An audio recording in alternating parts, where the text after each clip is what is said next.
E aí, gurizada, estamos de volta aqui agora estudando a sucessão ecológica, que a gente insere dentro ainda do assunto ecologia. O que é uma sucessão ecológica? Na natureza, nada aparece por acaso. O nosso planeta, nos moldes e no formato que nós encontramos atualmente, ele não surgiu do dia para a noite, ou de um mês para o outro, ou de um ano para o outro, ou até mesmo de um século para o outro. Ele é resultado de uma sequência, de uma sucessão de seres vivos que foram tomando conta aos poucos, até que formaram e formam hoje o que nós vemos, nos diferentes aspectos, nos diferentes locais do nosso planeta Terra. Assim nós temos a Mata Atlântica, assim nós temos a Floresta Amazônica, assim nós temos o Cerrado, em nível global nós temos o deserto do Saara, nós temos as savanas, nós temos as tundras, enfim, daqui a pouco a gente fala um pouco mais disso, mas o formato biológico que nós encontramos no planeta Terra hoje, ele é resultado de sucessivas, até é redundante, de sucessões, de uma sequência de fatos biológicos, né, que então deram como resultado o que a gente vê. Bom, então esse processo de desenvolvimento é o que nós chamamos de processo de sucessão. Para ilustrar bem o que eu estou falando para vocês, imagine o seguinte: eu ganhei do meu pai, que é trilionário, montado na grana, alguns alqueirinhos de floresta virgem, né, intocada. O que eu vou fazer com essa floresta no alto da minha superconsciência? Eu vou pegar 1 km² dela e vou desmatar tudo. Eu vou tirar tudo. Eu vou passar patrola e depois ainda vou passar por cima uma pequena camada mais significativa, uma camada de piche, de asfalto. Então, no meio da minha mata virgem, eu vou desmatar com tudo e vou deixar 1 km² somente de asfalto. O que vai acontecer no exato momento em que eu terminar o asfaltamento dessa pista? Eu vou abandonar este ambiente inóspito que eu acabei criando no meio do mato e aos poucos a natureza vai tomar conta. Imagine agora, vamos fazer um pequeno exercício de imaginação na nossa cabeça. Se vocês quiserem, inclusive, fechar os olhos, não durmam, mas se quiserem fechar os olhos, vocês podem. Imaginem, olha só, esse cimento no meio-dia, esse asfalto no meio-dia, ele vai ficar abrasivo, quente. Gente, quem é que se atreveria a pisar descalço no meio desse quilômetro² de asfalto? Ia ser muito quente, muito difícil de se gerar vida nesse ambiente. Agora, olha só o que vai acontecer. O ambiente abandonado, os ventos sopram, trazem poeira, chove, a chuva lava. O vento traz mais poeira, a chuva lava. E nessa luta entre o vento trazendo poeira e a chuva lavando, nessa luta, o que aconteceria? Aos poucos, a matéria orgânica, essa poeira, essa pequena terrinha ia começar a se sedimentar nas pequenas frestas deixadas nesse asfalto. Os pássaros voando por cima, o que eles iam fazer? Eles iam defecar em cima. E o que começa a acontecer? Uma lenta deposição de matéria orgânica nesse ambiente. Então imaginem, vento soprando, chuva lavando, passarinho passando por cima, defecando. Aos poucos, gente, o vento e as fezes de animais que passam por ali voando vão acabar depositando matéria orgânica e alguns esporos e algumas sementes de algumas plantas. Esses primeiros guerreiros, esses primeiros seres vivos que vão começar a se fixar nessa zona altamente abrasiva e inóspita, nós chamamos de pioneiros. É a comunidade Ecésis. É a comunidade que, por primeiro, tem a melhor condição de, apesar de nesse ambiente estar tudo muito quente, de ser um ambiente muito sem água, muito sem condições de gerar vida, mesmo assim eles conseguem se fixar. Quem de vocês nunca viu sobre uma pedra, ou até mesmo sobre telhados de casas, manchas esbranquiçadas, manchas esverdeadas, manchas azuladas, amareladas? O que são essas manchas? Né? Essas manchas são sujeira? Né? Não são sujeira. São um organismo que nós chamamos na biologia de líquens. Os líquens nada mais são do que uma associação mutualística entre algas cinofícias e fungos. A alga fornece para o fungo alimento e o fungo fornece para a alga a proteção necessária para que esse ser consiga sobreviver nesse ambiente. Os fungos, tá, como é que eles vão parar em cima dos telhados das casas? Como é que essas primeiras espécies elas vão parar nesses ambientes? Como é que então essas espécies pioneiras, essas espécies ecésias, vão começar um desenvolvimento de um ambiente que até então é nu, é cru? Essa comunidade pioneira, essa comunidade ecésias, ela tem como característica a anemocoria. Então, são espécies anemócoras, ou seja, chegam nesse local geralmente através do vento. Dessa forma, os líquens funcionam como espécies pioneiras. E eles começam então a desencadear essa sucessão ecológica. Qual é a característica que nós vemos numa comunidade primária, numa comunidade ecésias? Nós temos uma relação de produção muito maior do que o consumo. Como é que eu, enquanto organismo, me desenvolvo? Como é que uma população, enquanto população, se desenvolve? No momento em que eu estou colocando mais energia para dentro do que tirando. Como é que eu engordo? Como é que eu tento engordar? As gurias, por favor, não tentem fazer isso, né? Mas o que acontece com os homens ou com alguma pessoa que é muito magra e que quer engordar? Ela tem que botar mais energia para dentro do corpo do que liberar essa energia. E dessa forma, o nosso corpo, o nosso organismo acaba se desenvolvendo. Numa população, pode ser vegetal, pode ser animal, o que for, para uma população se desenvolver, ela precisa seguir a mesma regra. Ou seja, ela tem que ter mais entrada do que saída. E o que nós já vimos lá atrás na ecologia, nas pirâmides? Nós vimos que sempre na base de uma pirâmide existe o ser chamado produtor. E em cima, consumidores. O detalhe é que essa população, essa comunidade pioneira, ela tem que ser mais produtiva do que consumidora. Não que ela não consuma, sim, ela consome. Mas para ela conseguir se desenvolver, ela tem que ter uma relação produção muito maior do que o consumo. Senão não sobra energia para ela se manter nesse ambiente inóspito e ela não consegue se reproduzir e se multiplicar nesse ambiente. Vamos continuar a imaginar aquele ambiente asfaltado que eu criei para vocês, que eu ganhei do meu pai, que é trilionário. O que acontece então? Vai chegar um momento em que a matéria orgânica ela vai conseguir se depositar de forma convincente no ambiente. Os animais e as gramíneas que começam a surgir por ali, gente, a partir da morte dos que já estavam, ou seja, mais decomposição no ambiente, e através de mais esporos e mais sementes trazidas por outros animais, começam a germinar. Uma pequena gramínea germinou. Aí, como o sol do meio-dia é muito quente, ela não conseguiu resistir, morreu, decompôs. E aí daqui a pouco chega outro animal, mais semente, mais esporos, mais germinação, mais não resiste, mais morre. Vocês estão percebendo que mesmo, que apesar do insucesso que essas espécies que conseguiram chegar ali, germinaram e mais morreram, elas servem de cama, de forro para espécies depois começarem a germinar também? A morte das que não tiveram sucesso vai servir de matéria orgânica para aquelas outras que também podem não ter sucesso, mas que vão surgir de matéria orgânica para aquelas que vão ter um pouquinho mais de sucesso. Até que uma camada agora de matéria orgânica conseguiu ser finalmente formada. Vamos ver um pouquinho das imagens dos líquens? Então olha essas imagens que estão no seu vídeo. Nós vemos agora um conjunto de manchas, essas manchas que eu havia comentado com vocês, que são os líquens. À medida que eles vão se desenvolvendo, morrendo, eles vão servindo de arcabouço, de caminhas, de forro para outras espécies, como, por exemplo, até mesmo musgos. Musgos bem resistentes à temperatura e à falta de umidade, que também, né, existem na natureza. Então, essas espécies elas começam a formar uma maior biodiversidade. Vamos ver a próxima imagem. Então, nessa imagem, tu percebe o quê? Tu percebe que, apesar dessa planta ela estar rodeada de um ambiente inóspito, existem as condições para que ela sobreviva de acordo com a matéria orgânica que já se criou de sucessões anteriores para ela.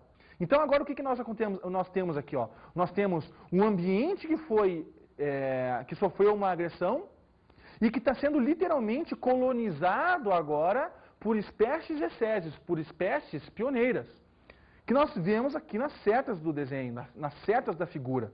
Numa comunidade pioneira, ESESI, nós temos uma baixa biodiversidade. Então, gente, o desenvolvimento de uma comunidade pioneira se dá através de sucessos e insucessos das plantas. Então, vamos voltar para aquela nossa imaginação do nosso quilômetro quadrado de asfalto. Então, as espécies vêm carregadas pelo vento, vêm carregadas pelos outros animais, elas germinam, morrem, muito calor, muito seco, mas a morte provoca a formação de adubo, que serve de lâmina orgânica para vir outras sementes pelo vento, outras sementes pelos pássaros, e tudo isso recomeça até que, finalmente, nessa comunidade pioneira, nessa comunidade ESESI, existe a viabilidade de germinar uma semente maior, um arbusto. E a partir desse arbusto se gera sombra. E todas aquelas espécies que gostariam de um pouquinho mais de sombra vão começar a vir com tudo. E aí finalmente começa então a comunidade série, a série primária. A série que vai dar origem a realmente agora uma maior biodiversidade, uma maior abundância. Agora nós temos arbustos de pequeno porte nessa comunidade série primária. E o que vai acontecer? Essa comunidade série primária ela vai ser, então, o estopim, o gatilho para espécies que agora precisam de um pouco mais de água. Nós agora percebemos animais circulando por esse meio. Não formiguinhas, mas animais de maior porte, como algumas aranhas, ratos, algumas serpentes. Os gaviões estão lá em cima procurando a presa, já conseguem observar uma biodiversidade, uma fauna muito mais rica. E agora, como tem mais sombra e tem mais matéria orgânica decomposta mesmo no meio, cupinzeiros, formigueiros e outros insetos vão tomar conta deste local. E agora, a comunidade série secundária, que é formada por arbustos já de maior porte, por algumas árvores já de pequeno porte, né? Onde nós encontramos finalmente uma biodiversidade que é satisfatória, onde nós podemos encontrar onças passeando, onde nós podemos encontrar canídeos, né? Não cachorros, mas canídeos já circulando por esse meio, alguns, enfim, dependendo, é claro, do ambiente que a gente está falando. Para vocês conseguirem visualizar melhor, como exemplo do que eu estou falando, vejam as imagens que agora estão na sua tela aí.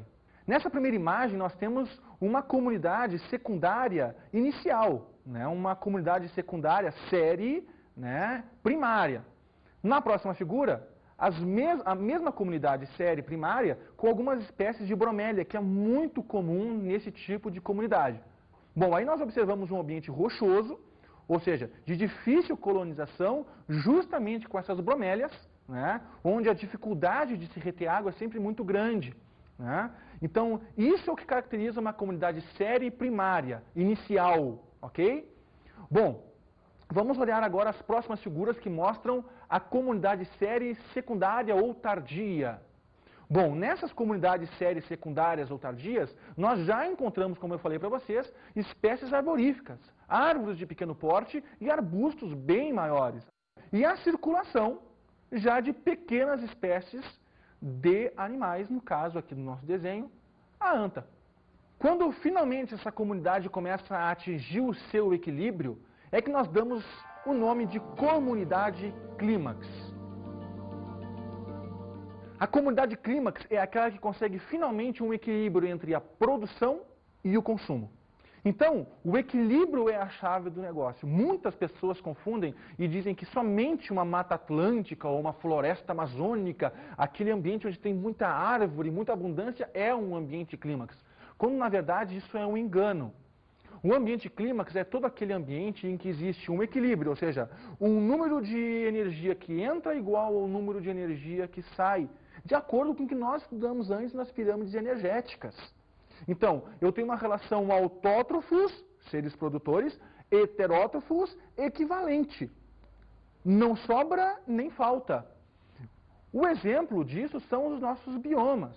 Então, nós temos vários tipos de biomas na Terra. Nós temos, de cima para baixo, né, lá dos polos até a linha do Equador, nós temos a tundra, nós temos as taigas, nós temos os campos, como por exemplo as savanas, o cerrado, nós temos as florestas tropicais e nós temos os desertos.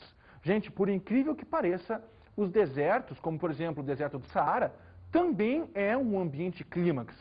Bah, Rogério, mas olha só, não tem planta quase. Queridos amigos, não é a quantidade de planta, mas sim a relação de equilíbrio energético que nós encontramos neste ambiente. É claro que este bioma clímax, ele é resultado das influências que nós chamamos de fatores abióticos, que nós também já vimos na aula passada. Então, por que o deserto do Saara, Rogério, tem essas condições? Bom, a localização no planeta Terra, toda aquela questão da rota dos ventos, da umidade, da salinidade, da granulosidade do solo, da temperatura, tudo isso é decisivo para que num determinado local do planeta se forme ou uma floresta amazônica ou um deserto.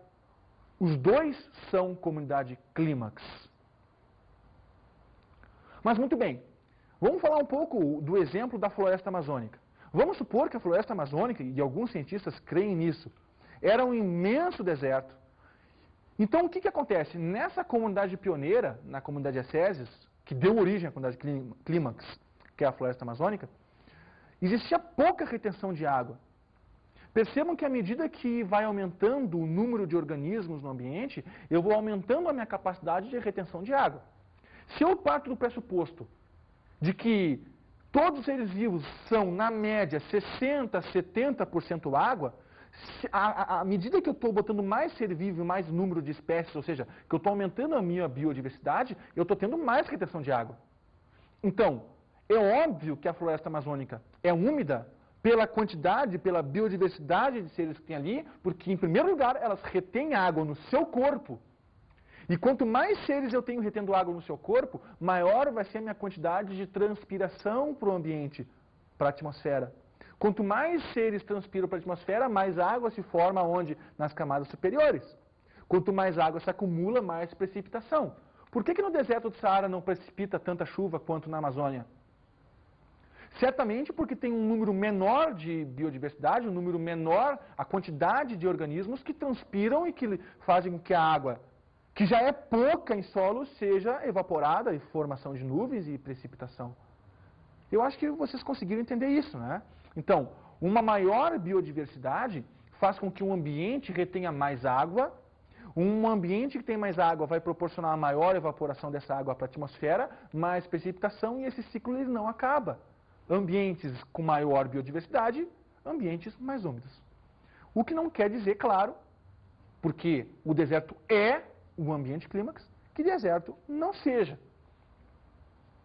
Eu acho que cabe nesse momento da aula um momentozinho de revisão.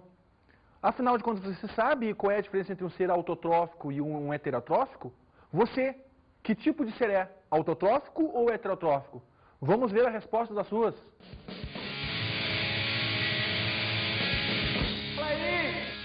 Vamos ver se essa galera tá afinada. Me diga uma coisa, quem sabe que são seres heterotróficos e seres autotróficos?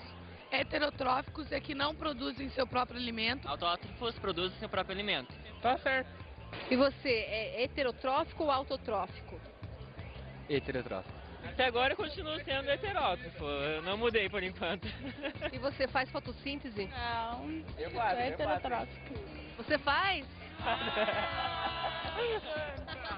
Você não me contou se você é heterotrófico ou autotrófico. Não, heterotrófico. Certeza absoluta? Absoluta. Você sabe me dizer o que são seres heterotróficos e autotróficos? Heterotróficos e autotróficos, eles fazem seu próprio alimento, né? E os outros, eles não produzem seu próprio alimento. Heterotróficos. Não tenho a mínima ideia. Heterotróficos são seres vivos que não conseguem transformar a energia luminosa em energia química, pois não conseguem realizar a fotossíntese e fabricar seus próprios alimentos. Os autotróficos são seres vivos, como as plantas, que têm a capacidade de fabricar as suas próprias substâncias nutritivas através do processo fotossintético, em que a energia luminosa é transformada em energia química. Você pode ver que existe uma certa confusão entre algumas pessoas dos conceitos de autotrófico e heterotrófico. Então tenham na sua mente isso. Autotrófico produz o seu próprio alimento, seres fotossintéticos, base da cadeia alimentar. Os heterotróficos são aqueles que, como não produzem seu próprio alimento, têm que pegar esse alimento de um outro ser que produza. No caso, os herbívoros, os carnívoros e os onívoros. Então, gente, esse equilíbrio que nós buscamos entre produção e consumo, entre seres autotróficos e heterotróficos, é o que nós chamamos de homeostase. Esse é o equilíbrio que nós buscamos para termos uma comunidade clímax. Vamos dar uma olhadinha nas imagens de alguns biomas. Essa comunidade clímax que você vê no seu televisor é uma clássica floresta tropical. Vejam a abundância e a biodiversidade vegetal e a quantidade de água que está retida neste bioma. Na próxima figura, nós vemos os desertos, né? Por incrível que pareça, existe toda uma fauna e uma flora que vivem, né, enterrados ou que vivem justamente nesse ambiente tão seco e tão inóspito. Na próxima figura, nós vemos os campos. E os campos podem ser tanto savanas na África como o cerrado aqui do nosso Brasil. Vejam que existe realmente essa relação, né, de pastagens altas, de algumas árvores, né, esparsas, que caracterizam esse bioma. E essa aí é uma clássica floresta de coníferas, o que nós chamamos também de taiga, típica do hemisfério norte. Próxima figura, a tundra. A tundra que é feita basicamente por uma vegetação rasteira e que apenas floresce e tem o seu momento de apogeu no verão, lá do hemisfério norte, acima do círculo de Câncer, né, do trópico de Câncer.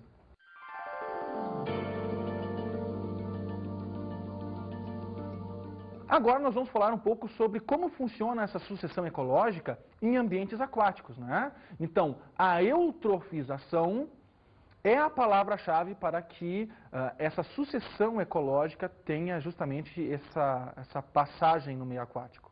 Como vocês podem observar também no desenho do seu televisor, toda lagoa um dia vai virar um pântano e esse pântano vai virar um ambiente de terra firme. Por quê? Porque nós vemos nessa lagoa uma constante produção, uma constante deposição de matéria orgânica no seu fundo, fazendo com que ela fique, ao longo dos milhares de anos, cada vez mais rasa, onde plantas que antes eram aquáticas, agora, por existir uma fina lâmina d'água, consiga estabelecer nesse ambiente plantas que são plantas típicas de solo mesmo, de solo, no mínimo, muito úmido. Então, algas que vão começar a dar lugar a juncos, que vão dar lugares então a gramíneas e que vão gerar toda uma floresta em torno deste mesmo ambiente.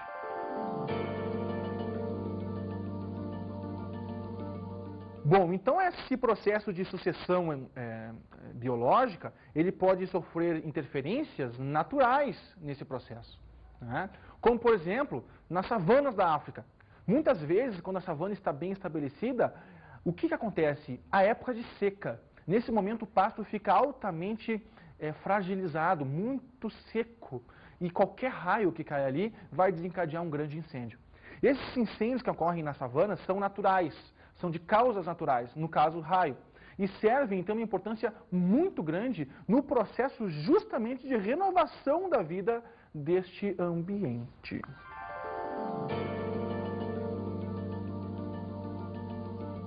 De outra forma, esse processo de sucessão biológica, de sucessão ecológica, ela pode ser quebrada, ela pode ser interferida pela ação do homem, pela ação da sociedade, pela ação cretina e pela ação sempre ambiciosa do homem em busca do lucro, ou por relaxamento mesmo. O primeiro caso é aquele caso que eu citei para vocês no início da aula, que eu ganhei alguns alqueires e resolvi desmatar 1 km² e asfaltar tudo para fazer um grande estacionamento de shopping center. Então o que aconteceu? Eu peguei todo aquele processo natural de desenvolvimento e ceifei, quebrei ao meio com a minha ação gananciosa. O resultado disso é que a natureza vai ter que novamente se reconduzir da estaca zero até ela tentar, se eu deixar, se estabelecer de forma clímax novamente. Essa figurinha que vai entrar agora no seu televisor mostra exatamente uma floresta de pinheiros e que sofreu a ação da devastação. Vocês percebam que pode parecer pouca coisa, mas no momento em que uma árvore, ou que duas, ou que três, ou quatro, ou uma clareira se forma no meio da mata, eu estou propiciando agora para aquelas espécies rasteiras mais luz, mais calor, mais temperatura, elevação da temperatura, enfim, eu estou modificando aquele ambiente que ela tinha criado. Eu estou modificando aquele ambiente em que essas espécies estavam adequadas ao seu desenvolvimento. E todo o processo de regeneração daquela clareira na mata vai ter que se refazer. Vamos dar uma olhadinha na outra figura que eu tenho para vocês aí. Então agora nessa figura esquemática, o que nós vemos? Nós vemos a devastação causada pelo homem e agora vocês percebem que a luz ela incide de forma direta nessas espécies rasteiras que nós temos aqui. Ou seja, existe sim uma alteração daquele ambiente que era o chamado ambiente ótimo para essas espécies se multiplicarem e gerar uma abundância muito maior. Da mesma forma, quando nós falamos de ambientes aquáticos, o homem com a sua ação de desleixo, ele acaba lançando nos rios e lagos o quê? Matéria orgânica em decomposição, o esgoto, as fezes, que servem de alimento para os micro-organismos que ali estão. Então, aumenta a biodiversidade, aumenta a produção dessas águas, aumenta a quantidade de sedimentação no fundo dos lagos e os lagos vão ficando cada vez mais eutrofizados, né? Existe uma ação de eutrofização dos lagos e rios, acelerando aquele processo natural de um lago um dia vir a se tornar um pântano e um dia vir a se tornar uma floresta.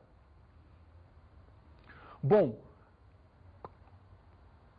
vindo no sentido contrário de todas essas tendências de destruição, existem pessoas, existem legisladores que se preocupam com a preservação de ambientes que hoje, né, já respiram mais aliviados justamente pela criação de parques de conservação.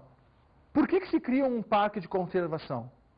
Vamos dar uma olhadinha na entrevista que a gente preparou especialmente para vocês. Bom, muitas pessoas se perguntam, né, qual que é a razão de se conservar ou de se preservar a natureza. E não é uma resposta muito simples, já que ela pode ser dada analisando diferentes contextos e diferentes necessidades de se conservar a natureza.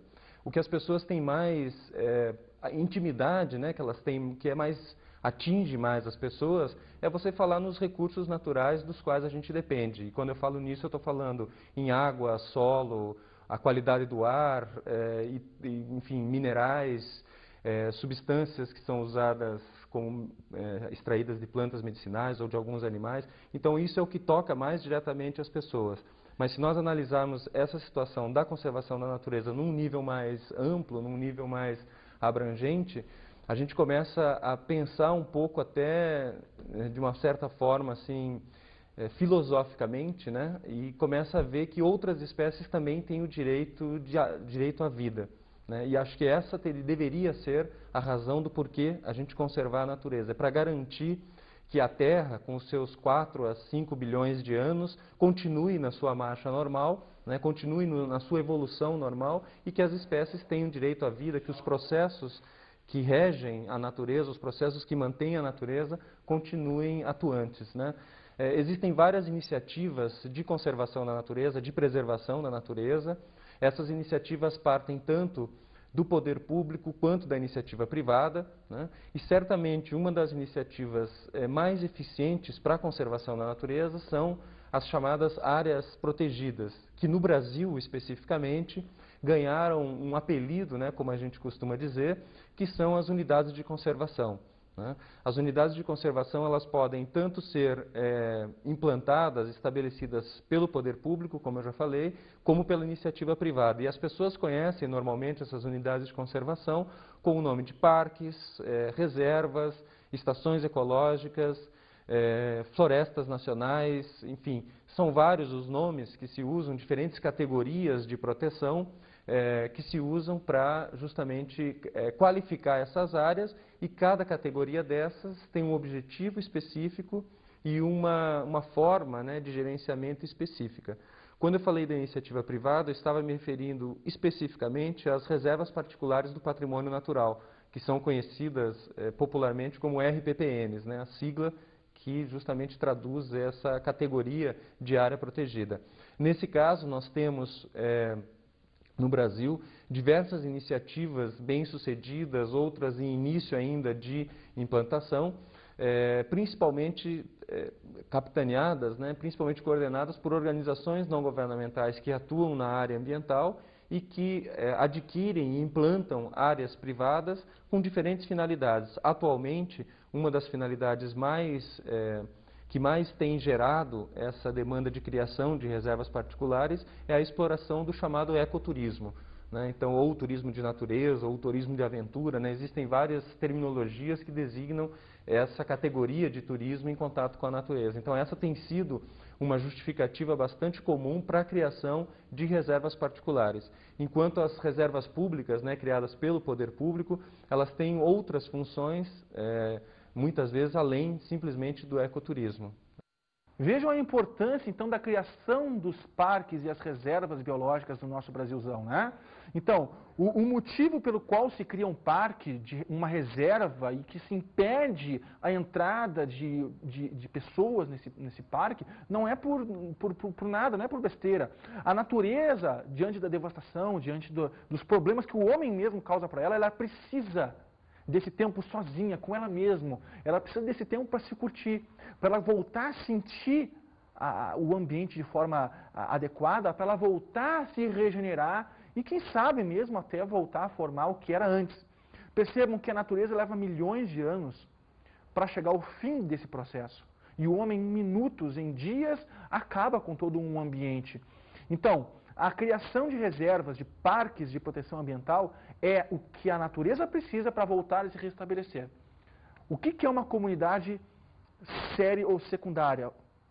Esse é um caô, esse é um detalhe importante para a aula de hoje também, né? Toda vez que já existe uma comunidade estabelecida e o homem degrada, ela volta não a se estabelecer do nada, mas ela volta a se estabelecer já de uma camada orgânica, já de algumas ervas, de algumas espécies que estão ali estabelecidas de animais e de plantas. E aí ela volta como uma comunidade já diretamente secundária ou séria. Muito cuidado com o que a gente vai fazer daqui por diante, porque no momento que você assistiu essa aula, a sua responsabilidade pela consciência criada aumenta. Lá em Porto Alegre, para citar o exemplo, né, desse caso para vocês, existe a reserva do Lami. A reserva do Lami ela foi criada com base na extinção ou no risco de extinção de uma espécie chamada efedra.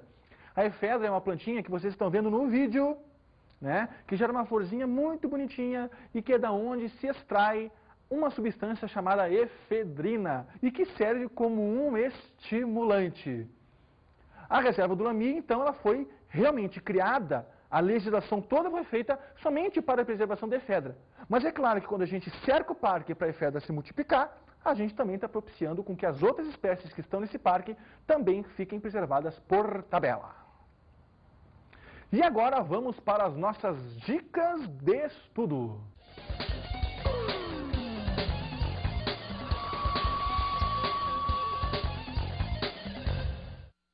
Bom, a dica de estudo que eu vou dar para vocês é mais uma ação social.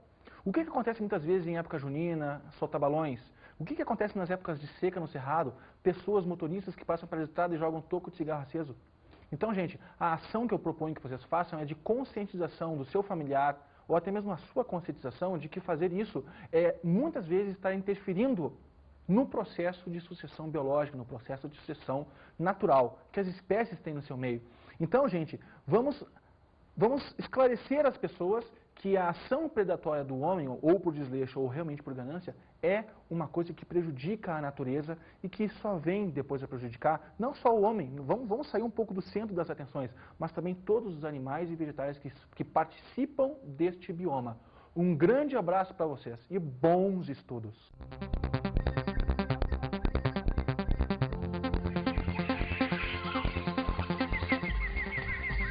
Na aula de hoje, falamos sobre o processo de sucessão. E todas as etapas que fazem parte desse processo, desde a comunidade Ecésis pioneira até a comunidade Clímax. E observamos a interferência humana no processo. E como é importante que a gente tome atenção para o ambiente que nos cerca. Bons estudos!